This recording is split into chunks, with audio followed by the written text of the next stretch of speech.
તો હાલ ચારે તરફ વરસાદી માહોલ છે અને મહારાષ્ટ્રના ખાસ કરીને મુંબઈમાં જળબંબાકારની પરિસ્થિતિ ઉદ્ભવી છે। ત્યારે આ અંગે વધુ વાત કરવા માટે અમારી સાથે હવામાન નિષ્ણાત ચિરાગભાઈ શાહ જોડાઈ રહ્યા છે, તેમની સાથે વાત કરીશું। ચિરાગભાઈ, સૌથી પહેલાં તો એક તો અલ નીનોની અસર કહેવામાં આવી રહી હતી, જે રીતે જળબંબાકારની સ્થિતિ મહારાષ્ટ્રમાં જોવા મળી રહી છે, જાણવા માંગીશું આનું કારણ શું હોઈ શકે? કારણ કે પહેલા તો વરસાદ આવ્યો નહીં અને હવે આવી રહ્યો છે તો લગાતાર પડી રહ્યો છે। હા, જરૂરથી। એમાં એકચ્યુઅલીમાં એવું છે કે અત્યારે આપણે જે છેલ્લા 5 દિવસની અંદર બંગાળની ખાડીમાં એક લો પ્રેશર ક્રિએટ થયું હતું, એના બાદ વેલ માર્ક લો પ્રેશરથી ડિપ્રેશનમાં ક્રિએટ થયું અને તે ઉપરાંત આપણા ગુજરાતની ઉપર રાજસ્થાનની સાઈડે અને ગુજરાતની આરબની સાઈડે બીજી 2 સિસ્ટમ સક્રિય હતી, એટલે ટ્રમ્પ જેવી આખી એક રચના બની હતી। અને આ ટ્રમ્પ ગુજરાતના દક્ષિણથી એટલે મતલબ મહારાષ્ટ્રને નીચે આખો કવર કરતે ત્યાંથી લઈને છેક બંગાળની ખાડી સુધી પસાર થતું હતું। આ ટ્રમ્પના લીધે છેલ્લા 5 આપણે દિવસથી આપણે જોઈ રહ્યા છીએ કે ગુજરાતમાં, દક્ષિણ ગુજરાતમાં, સૌરાષ્ટ્રમાં અને મહારાષ્ટ્રની અંદર મતલબ જળબંબાકાર જેવી સ્થિતિ ક્રિએટ થઈ ગઈ છે। હવે સુપર લીનોની અંદરમાં આ વસ્તુ તો જોવાની ડેફિનેટલી બનશે જ અને હજુ બી આવનારા દિવસોમાં લગભગ આવનારા જે 2 મહિનાની અંદર પણ આવી સ્થિતિ ક્યાંક ગુજરાતના કોઈક જિલ્લામાં કે કોઈ વિસ્તારની અંદર પણ જોવા મળે, કારણ કે સુપર લીનોની એક પેટર્ન એવી છે કે જ્યારે સુપર લીનો એક તો સૌથી પહેલા કે સુપર લીનો બહુ નાનું મતલબ કહેવાય, એમાં ચોમાસાનો જે સમય જેની સાયકલ છે એ બહુ નાની હોય છે, કે જેમ આપણે 4 મહિનાનું ચોમાસું હોય છે એની અંદર લગભગ એની સાયકલ 3 થી 4 સાયકલમાં રન થતું હોય છે અને દરેક સાયકલ 11 થી 12 દિવસની હોય છે। જે અત્યારે ચાલી રહી છે એક વન કાઇન્ડ ઓફ સુપર લીનોની એક પહેલી સાયકલ છે અને એક સાયકલથી બીજી સાયકલની વચ્ચે લગભગ 10 થી 12 દિવસનો ગેપ હોય છે। એટલે જે 12 દિવસનો જે ગેપ હોય છે એટલે આપણે જે ચોમાસું પ્રોપર થાય, રોજ વરસાદ પડે, અમુક ઇંચમાં વરસાદ પડે, અમુક મર્યાદામાં વરસાદ પડે, એ સુપર લીનોની સ્થિતિ નથી। સુપર લીનોની અંદર વારંવાર આપણે એવું જોઈશું કે ક્યાંક બહુ જળબંબાકાર સ્થિતિ થશે અને ક્યાંક એવું બનશે કે એક જિલ્લામાં બાજુના જિલ્લામાં બિલકુલ વરસાદ પણ નહીં પડે, એવી સ્થિતિ આપણે સુપર લીનોમાં ડેફિનેટલી જોવા કે સુપર લીનોની પેટર્ન એ ક્લાઇમેટ ચેન્જના લીધે આ ક્રિએટ થયેલી પેટર્ન છે। એટલે સુપર લીનોની કેરેક્ટરિસ્ટિક્સ જ એવી છે કે આવી રીતની સ્થિતિ વારંવાર ઉત્પન્ન થવાની સંભાવના આપણે અત્યારે જનરલી જોઈ રહ્યા છીએ। બિલકુલ ચિરાગભાઈ, હવે શું લાગી રહ્યું છે આવનારા કેટલા સમય સુધી આ પ્રકારની પરિસ્થિતિ વરસાદને લઈને યથાવત રહી શકે? આમ તો એવું કહેવામાં આવ્યું હતું કે આ વખતે વરસાદ જોઈએ એટલો નહીં થાય, પરંતુ અત્યારની પરિસ્થિતિ પ્રમાણે તો ઓવર થઈ રહ્યો હોય વરસાદ એવું લાગી રહ્યું છે।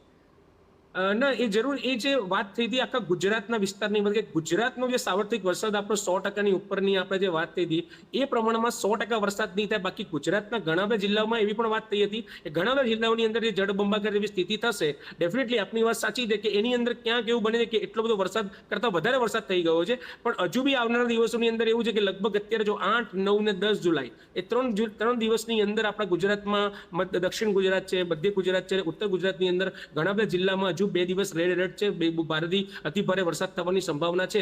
ત્યારબાદ તમે જોજો કે 11 જુલાઈથી લઈને લગભગ 21 જુલાઈ સુધીમાં કોઈ પણ પ્રકારની સિસ્ટમ કે કોઈ પણ પ્રકારનું આવી રીતના કોઈ પણ એવી નેચરલ મિકેનિઝમ ક્રિએટ થયું ક્યાં કોઈ મોડેલમાં કે કોઈ સંજોગમાં જોવા નથી મળતું। એ સુપર લીનોની પેટર્ન છે। એટલે એવું બની શકે છે કે જે અનુમાન હતું કે જે અમારા લોકોનું જે એક વિશ્લેષણ હતું કે જે વિજ્ઞાન હતું એની અંદર સુપર લીનો બરાબર ડેફિનેટલી પ્રસ્થાપિત થઈ ગયો છે, પણ ક્યાંક મહદઅંશે થોડું વધારે જોર જોવા મળ્યું છે। તેની પાછળ ચિંતા બી એવી અમને થઈ રહી છે કે જો આટલો બધો વરસાદ ત્યાંથી સિઝનનો જો વરસી જશે તો આવનારી જે 3 સાયકલ છે એની અંદર ડેફિનેટલી ગુજરાતની અંદર ક્યાંક કોઈક એવા જિલ્લામાં અસર એવી પડે કે ક્યાંક વરસાદ ના પણ પડે ને ક્યાંક કોઈક એવી અતિવૃષ્ટિ આવવાની સંભાવના પણ પૂરેપૂરી આવનાર દિવસોમાં હું જોઈ રહ્યો છું।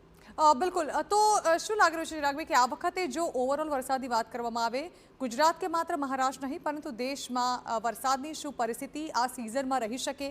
શું ખરેખર ખેતીલાયક વરસાદ થશે કે જે જળબંબાકારની સ્થિતિ અત્યારે જોવા મળી રહી છે તેવી જ આગળના દિવસોમાં પણ યથાવત રહી શકે? ના, ડેફિનેટલી સુપર લીનો છે એટલે આપણા ભારતની અંદર કે ગુજરાતની વાત કરીએ કે મહારાષ્ટ્રની વાત કરીએ, સુપર લીનોની અસર રહેવાની।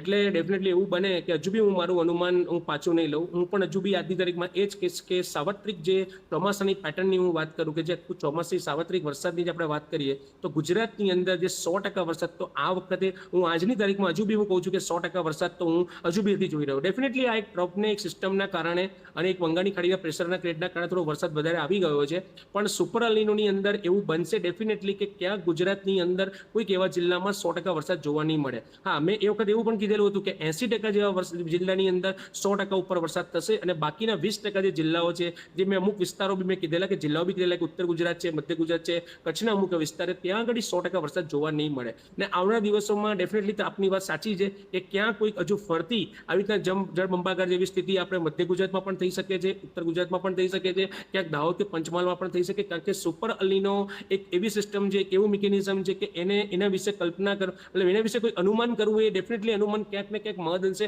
ખોટું પડી જાય છે. કારણ કે એટલા માટે એને સુપર કહેવામાં, સુપર એટલે પોતાના કહેવાય ને પોતાનું એક નેચર છે કે પોતાની રીતના એ ક્રિએટ થતો હોય છે. અમે ફક્ત મોડલ અને સાયન્સના દ્રષ્ટિએ અમે કહી શકતા હોઈએ કે આ રીતનું એનું મતલબ એનું જે રૂપાંતરણ થશે, પણ ડેફિનેટલી એની અંદર 10% 20% કોઈ દિવસ ઘટ પણ જોવા મળે, 10% 20% ની વધ પણ જોવા મળે. પણ ઓવરઓલ એવું કહેવાય કે ગુજરાતની અંદર 50% થી વધારે ચોમાસું હું હાલમાં જોઈ શકતો નથી. હું આખા ગુજરાતની વાત કરું છું. ડેફિનેટલી દક્ષિણ ગુજરાત ને સૌરાષ્ટ્રની વાત કરો કે કચ્છના એવા જિલ્લા કે દાહોદની અંદર તમને આપણે પૂરો વરસાદ જોવા મળશે. પણ હું આજની તારીખમાં એવું કહું છું કે મધ્ય ગુજરાત ને ઉત્તર ગુજરાતમાં ક્યાંક એવા જિલ્લામાં આપણને વરસાદની ઘટ જરૂર જોવા મળશે. અને ડેફિનેટલી આપની વાત સાચી છે કે કોઈ 80% જિલ્લાની અંદર આપણને અતિવૃષ્ટિ પણ જોવા મળે. પણ ખેડૂતોની દ્રષ્ટિએ હું કહેવા જાઉં તો હજુ સુધી હું એવું નથી કહેવા માંગતો કે આપણને અતિવૃષ્ટિ જેવી સ્થિતિ ક્રિએટ થશે કે એમને પાકમાં એવી સમસ્યા થશે કે હજુ પહેલી સાયકલ છે, એટલે જો આવનારી બીજી ત્રીજી સાયકલની અંદર ડેફિનેટલી વરસાદનું જોર કંઈક મહદઅંશે ક્યાંક જ્યાં પડ્યું છે ત્યાં ઓછું થતું હશે, અને ક્યાંક જ્યાં ઓછું થયું ત્યાં ક્યાંક વધારે થવાની સંભાવના પૂરેપૂરી હાલમાં અત્યારે જોઈ રહ્યા છીએ અમે.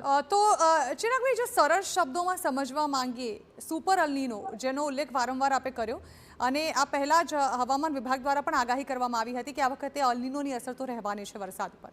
તો સુપર અલ્નીનોને સરળ શબ્દોમાં સમજવા માંગીએ તેવી કઈ સિસ્ટમ સક્રિય થતી હોય છે જેના કારણે વાતાવરણમાં આટલી હદે બદલાવ આવતો હોય છે? સુપરલાઇનનો બેઝિકલી આપણે એવું કહીએ કે જે એટલાન્ટાનો બરફ જે વર્ષે સૌથી વધારે પીગળે તો દરિયાની સપાટીનું ટેમ્પરેચર વધી જતું હોય છે, દરિયાની સપાટી વધી જતી. એટલે આ વર્ષે જે અંકલન આવ્યું છે જાન્યુઆરી મહિનાની, મતલબ જાન્યુઆરીથી મે મહિનાની અંદરમાં, એમાં આઈએમડી દ્વારા એવું અંકલન આવ્યું છે કે આપણા સમુદ્રની સપાટી સીધી ભાષામાં 2.5 ડિગ્રીનો વધારો થઈ ગયો છે પ્રશાંત મહાસાગરમાં. હવે પ્રશાંત મહાસાગરમાં 2.5 ડિગ્રીનો વધારો થાય એટલે તમે વિચાર કરો કે આપણે એક રૂમ ટેમ્પરેચરમાં ખાલી 2 ડિગ્રી ઘટ કરી કે વધારે કરી કેટલું આપણે ડિફરન્સ જોવા મળે. તો આજે વિશ્વ સ્તરે જ્યારે પ્રશાંત મહાસાગરમાં 2.5 ડિગ્રી વધે એ ડેફિનેટલી કોઈ જગ્યાએ નાની મોટી સિસ્ટમ સક્રિય થાય. એટલે પ્રોપર ચોમાસું એ આખું આપણું એટલાન્ટિક ચલાવતું હોય છે. એ ચોમાસુમાં વિક્ષેપ પડે, એ જે વિક્ષેપ પડે છે ત્યાં આગળ જે ગરમ વાદળો, મતલબ ગરમ હવાના વાદળો ક્રિએટ થાય છે, એને સુપરલોની ઇફેક્ટ કહેવામાં આવે છે. આની સાથે સાથે જે આપણા વેપારી પવનો છે, જે વેપારી પવનો જે ઠંડા પવનો લઈને ચોમાસું લાવતું હોય છે બંગાળની ખાડીમાં, એની અંદર વિક્ષેપ પડે છે, જેના કારણે આવી અલનીનો જેવી પેટર્નો ક્રિએટ થાય છે. અને એટલે એને સુપરલીનો એટલા માટે કહેવાય કે દુનિયાની સપાટીનું ટેમ્પરેચર આ વર્ષે ગયા વર્ષો કરતા વધારે છે.